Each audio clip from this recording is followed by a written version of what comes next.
Hello, and thanks for stopping by.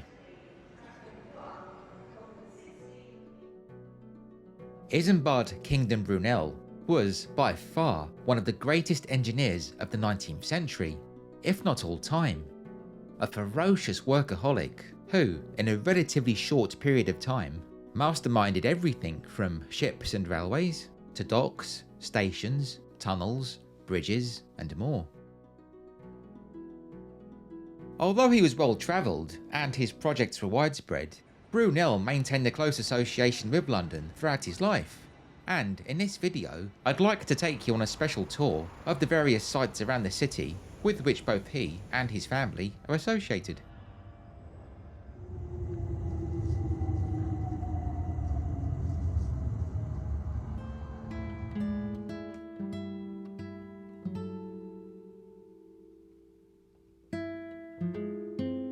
Isambard was a remarkable figure, and his parents, Mark Brunel and Sophia Kingdom, were equally exceptional.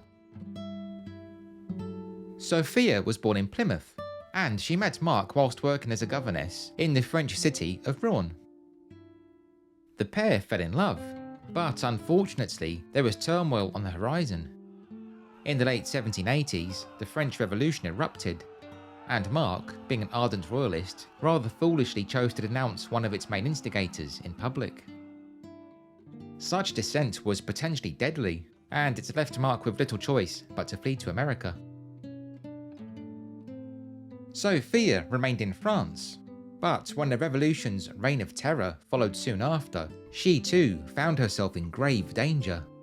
Being English, she was accused of being a spy, and spent some 18 months in prison, the threat of the guillotine ever present. Fortunately, Sophia was eventually spared, and in 1795 she made her way to London.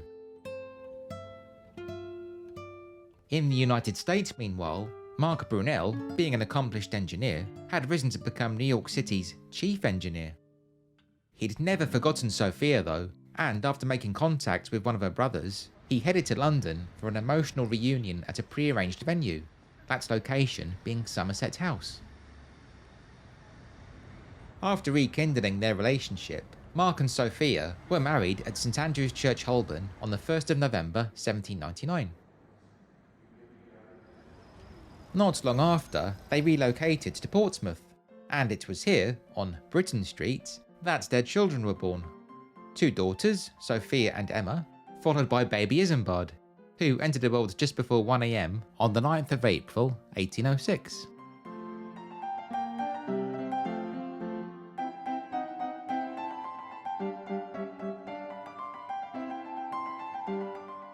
As a young man, Mark Brunel had served in the French Navy, and now, in Portsmouth, he began working with the Royal Navy, establishing a factory for the mass production of wooden pulley blocks, thousands of which were required for their ships every year. Then, not long after Isambard was born, Mark invested in a new venture, a sawmill in Battersea, which was located beside the Thames, just west of Battersea Bridge. To oversee this enterprise, the Brunel family moved to London, setting up home on the opposite side of the river, just across from the sawmill, at 4 Lindsay Road, which is now part of Cheyne Walk. Isambard spent much of his early childhood here, and today his old home is marked with a blue plaque, although sadly, due to a high, solid gate, it's very difficult to see. Life ticked along nicely for a good few years, but then, on the night of the 30th of August 1814, disaster struck when Mark's Battersea sawmill was gutted by fire. This hit the Brunels' finances hard, and before long, Mark found himself thrown in the King's Bench prison for debt. The King's Bench was located close to Marshalsea Prison, where Charles Dickens's father was also locked up for debt, the approximate location being where the Scoville estate is now located. Although she wasn't required to, Sophia insisted on moving into the King's Bench prison with her husband. In a letter to his friend, Dr. Wollaston, Mark confessed that the incredible fortitude displayed by his wife was the only thing which kept him going through this dark period. Unfortunately, Isambard, who would have been in his mid-teens at this time, didn't bear witness to his parents' suffering. He was in Paris, where, already armed with a sound understanding of geometry and technical drawing, which had been imparted to him by his father, he was studying under Abraham Louis Breguet, a man regarded at the time as being the world's finest maker of watches and scientific instruments. Louis, who by this point was in his mid-70s, was highly impressed with Isambard and wrote to Mark to say so. Indeed, it's been speculated that during the period Isambard's parents were in the debtor's prison, Louis, recognising his pupil's incredible talent, may well have provided some level of financial support to help their son get by.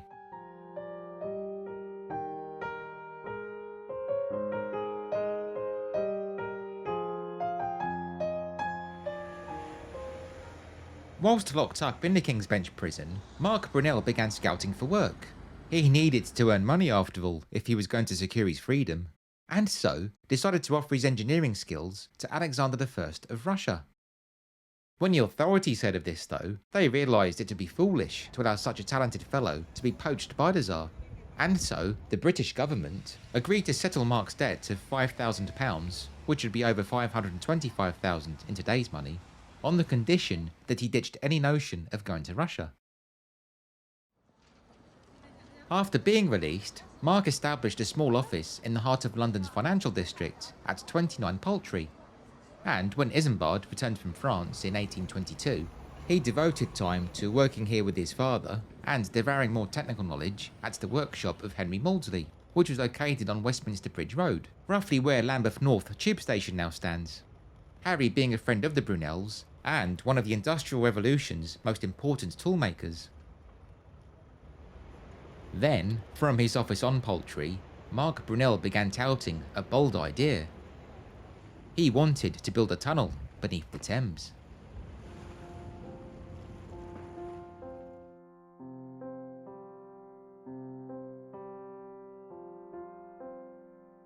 Although no tunnel existed beneath any river in the world at that time, the idea of burrowing one beneath the Thames wasn't a new one, for such a connection, providing a direct link between London's docks, had been long desired.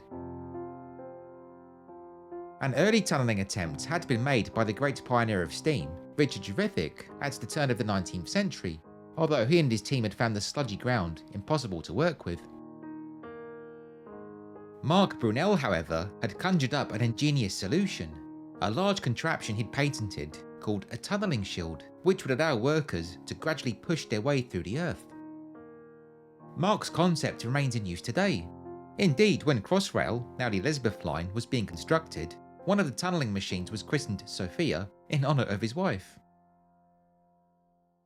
Work swung into motion in 1824, when the Thames Tunnel Company was founded, and Mark's tunnelling shield was constructed at Henry Maudsley's workshop.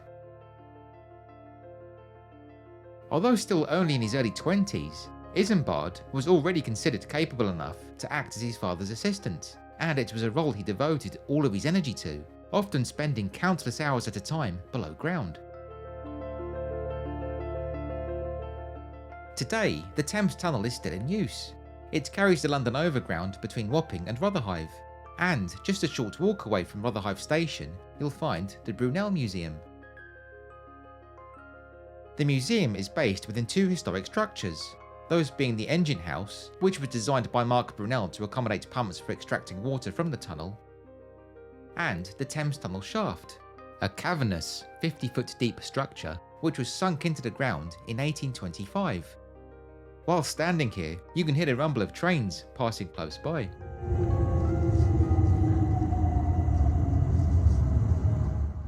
It was from this shaft that the tunnelling commenced. Work on digging the Thames Tunnel proved to be slow and incredibly dangerous. Grafting by candlelight, the workers, many of who were skilled miners and bricklayers, toiled in hideous conditions, with the heavily polluted water of the Thames, which at that time, remember, was little more than an open sewer, dripping down and causing regular build-ups of methane gas, the presence of which resulted in much illness.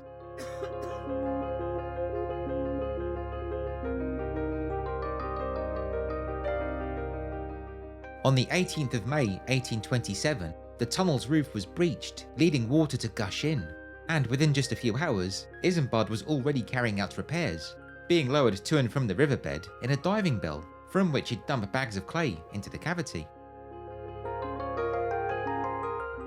However, on the 12th of January 1828, the Thames burst in again, and this time it was far more serious. 6 men were killed in a deluge, and Isambard himself nearly lost his life. By sheer fortune, he was pulled free from the torrent after his desperate bangs were heard on a door leading to the works. In the wake of this disaster, the project was shut down for some time, and the tunnel would not be completed for another 15 years. It finally opened in 1843. In the meantime, Isambard Kingdom Brunel moved on to other projects.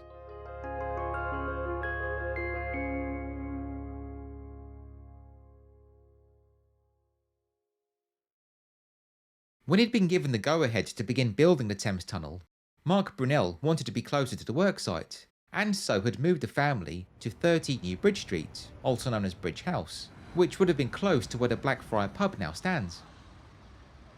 In the second terrifying breach of the tunnel, Isambard had suffered serious injuries, both internally and to his leg, and so, much to his frustration, he was ordered to rest for several months. Part of this recuperation took place at Bridge House, and whilst laid up there, he described his brush with death in his diary. "I shan't forget that day in a hurry. The roar of the rushing water in a confined passage, and by its velocity rushing past the opening, was grand, very grand. I can't compare it to anything.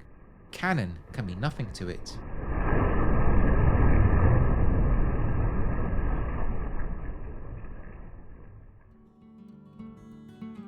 During his period of rehabilitation, Isambard also spent time in Bristol, which by coincidence happened to be at a time when a competition was being held to find a design for a bridge to span the Avon Gorge.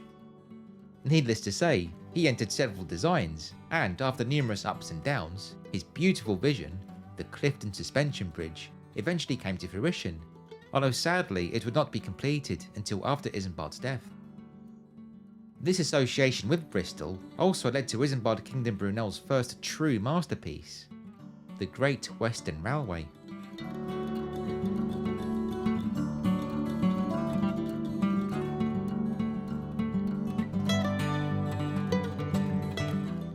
Isambard was 25 years old when he took his very first train ride, a trip in 1831 on the Liverpool and Manchester Railway, which, despite being a pioneering line, he wasn't overly impressed with, for he found the ride to be rough and bumpy, as demonstrated by the circles which he attempted to sketch whilst rattling along.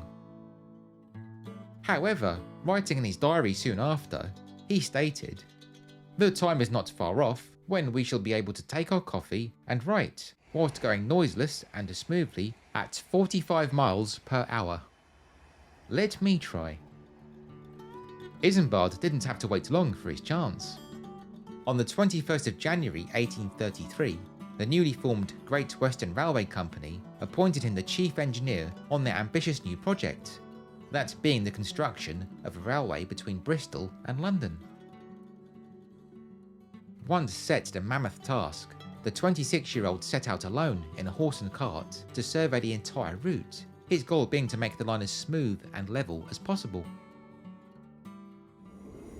As with most of his projects, the story of the Great Western is an epic one, and so, as we're looking at Isambard's London connections, we'll concentrate for now on the features which are specific to the capital.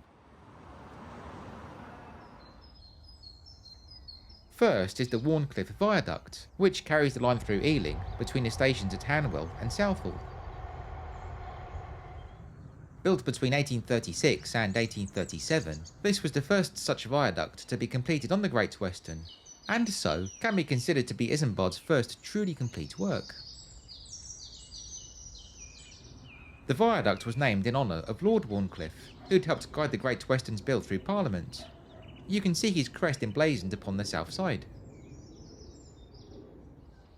The viaduct, which stretches for 896 feet and stands at 81 feet tall, was designed both to cross the River Brent and keep the tracks as level as possible, It was such attention to detail that resulted in the Great Western earning the nickname Brunel's billiard table. Close to the viaduct, on Oxbridge Road, there's a pub called the Viaduct. When it first opened in the 1730s, the tavern was known as the Coach and Horses, but it changed its name to mark the unveiling of Brunel's structure in around 1838.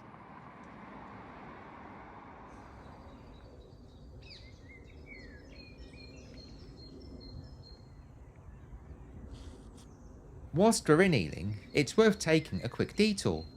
For although the Wharncliffe Viaduct was Isambard's first complete railway structure, his last railway project can be seen just 20 minutes away, at a spot on Windmill Lane called Three Bridges. Three Bridges is comprised of, well, 3 bridges. Isambard designed this compact and complex intersection as a means of carrying both Windmill Lane and the Grand Union Canal over a new Great Western branch line leading to Brentford Dock.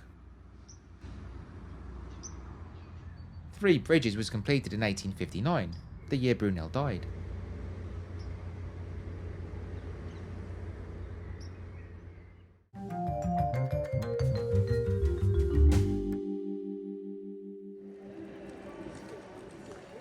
The London terminus of the Great Western Railway is of course Paddington, where you can find a seated statue of Isambard holding pride of place between platforms 8 and 9. Paddington is a magnificent station, although when it first opened in June 1838, it was a rather more makeshift affair. In those days it was located further back, the ticket office and waiting room being tucked away in a set of stone arches beneath the old Bishop's Bridge.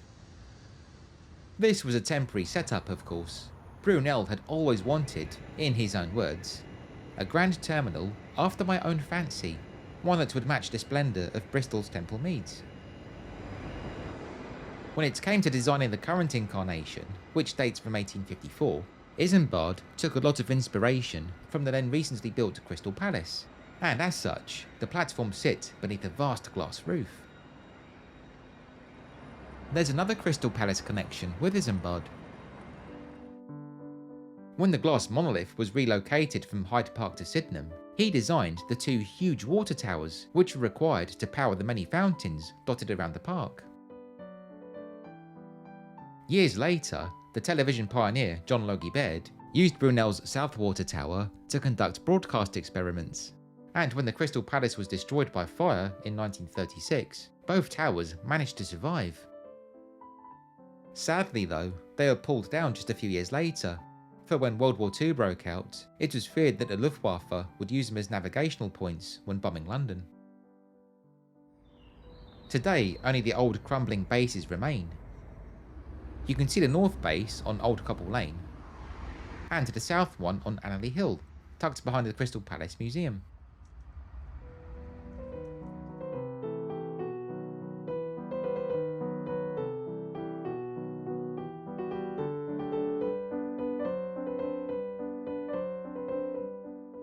Another of Isambard's lost London landmarks is the Hungerford Suspension Bridge, a pedestrian crossing which was built across the Thames between 1841 and 1845.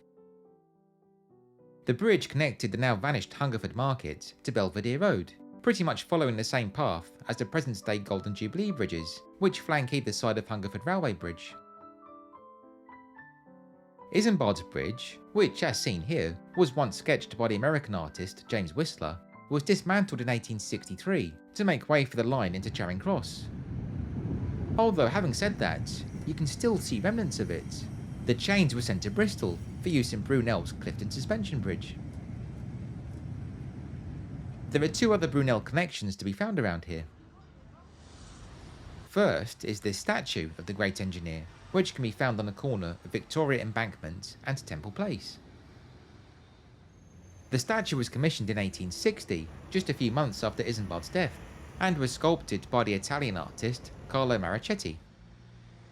When first installed, it was looking directly towards Hungerford Suspension Bridge, albeit with the old Waterloo Bridge in the way, although as we've just seen, that landmark's long since gone.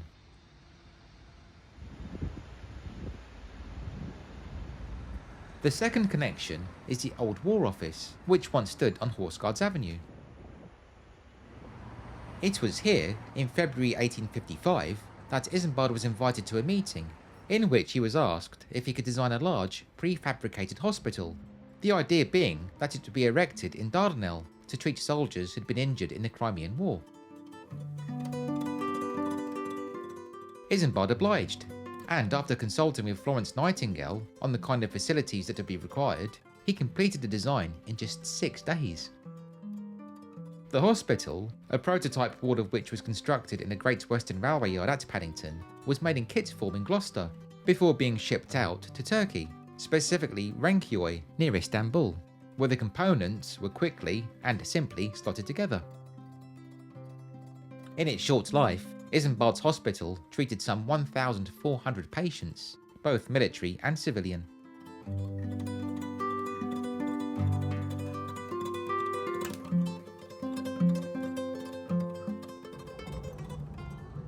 If railways, bridges, tunnels and hospitals weren't enough, Isambard Kingdom Brunel also built 3 ships, each of which were record-breakingly big. His first was the SS Great Western, the inspiration for which appears to have come to Isambard during a meeting of the Great Western Railway's directors, which was held at the now lost Radley's Hotel on New Bridge Street, Blackfriars, close to where, as seen earlier, the Brunel family used to live. At this meeting, which was held in October 1835, one attendee was marvelling at just how long the route between Bristol and London was going to be, when Isambard piped up to say, "Why not make it longer, and have a steamboat go from Bristol to New York, and call it the Great Western?" At first, the directors assumed he was joking, but Isambard was serious, and so, after some consideration, they gave him the go-ahead, meaning, just like that, he'd pretty much created the first fast for the time, direct regular route between London and New York. A very early sort of Heathrow to JFK, if you will.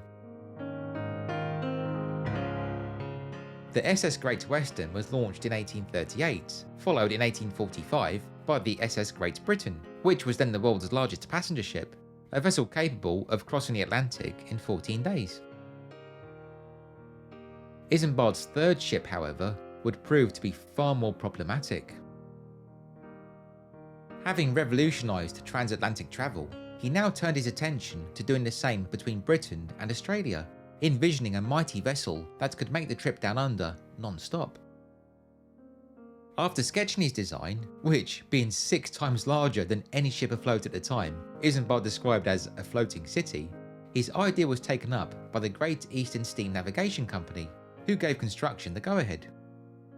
Work on the gargantuan iron ship, initially called the Leviathan, although Brunel himself affectionately referred to it as his Great Babe, commenced on the 1st of May 1854, in the shipyard of Scott Russell & Co. of Millwall, which was located alongside West Ferry Road, on the southwestern tip of the Isle of Dogs. It was at this site in 1857 that the iconic photograph of Isambard Kingdom Brunel, complete with cigar, stovepipe hat, and hands cockily thrust into his pockets, was taken, the engineer posing before the ship's mighty launch chains.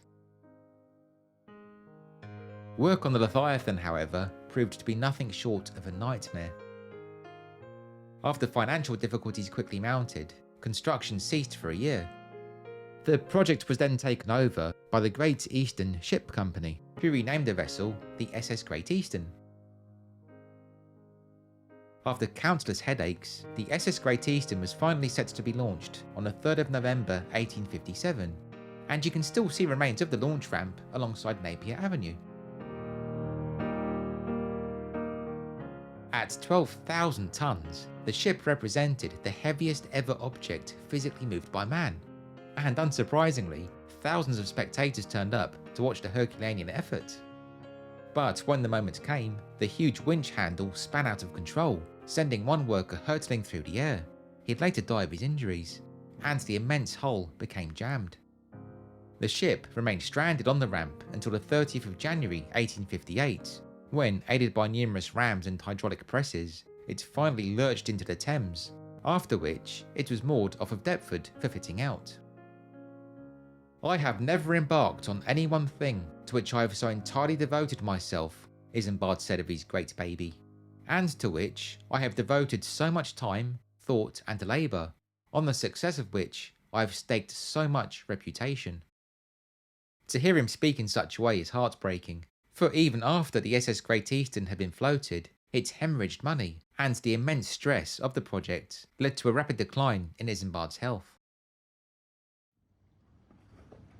As the autumn of 1859 approached though, the ship was almost ready for its maiden voyage, a planned trip to New York, and on the 5th of September, Isambard, whose cabin had already been prepared, made a final inspection of his baby. This photograph of him was taken on board at around midday, and it would prove to be the last ever, for just moments after the flashbulb popped, Isambard suffered a stroke and collapsed on deck.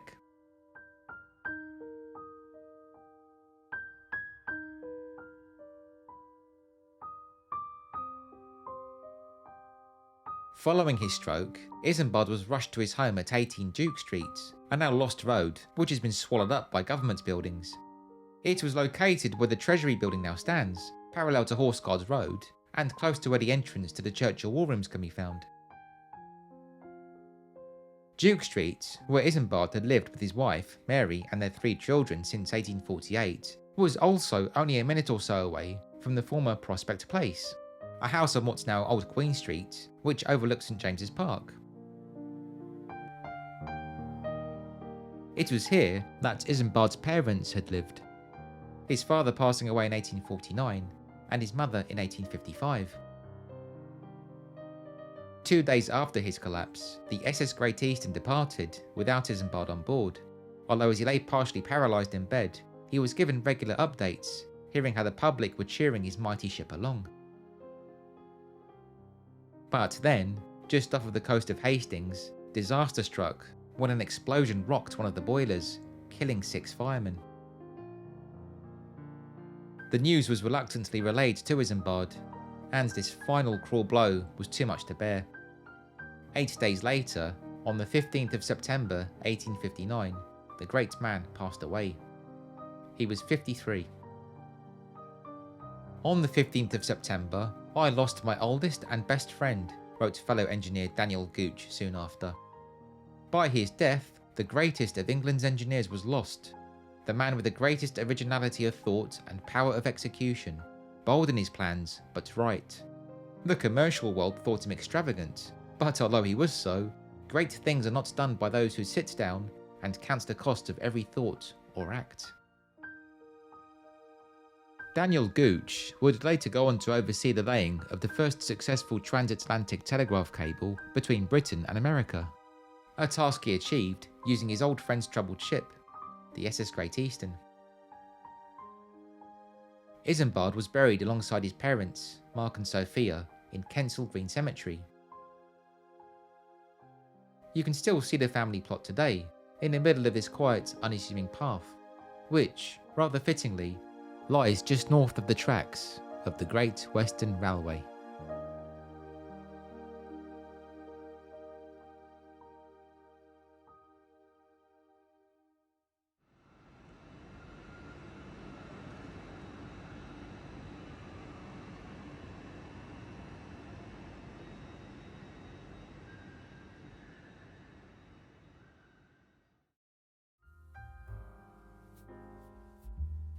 Thank you so much for watching. I hope you enjoyed this tour of the numerous sites in London associated with the Brunel family, and would love to hear your own thoughts on Isambard. Which of his many projects is your favourite? Please be sure to let me know in the comments. If you haven't yet subscribed to Rob's London, then I'd appreciate it very much if you could please consider doing so, as this, along with clicking the bell icon to receive notifications, will ensure that you don't miss out whenever I publish a new video. Plus, of course, it'd be wonderful to have you along. If you're feeling extra generous, you can also support my work with a tip via either my Ko-fi account, which I'll link below, or the YouTube thanks button, which appears as a heart icon beneath the video. Any such financial donations are of course greatly appreciated, and they really do help go towards creating content. Anyway, on that note, thanks again for watching friends. Stay well, and please be sure to stay tuned.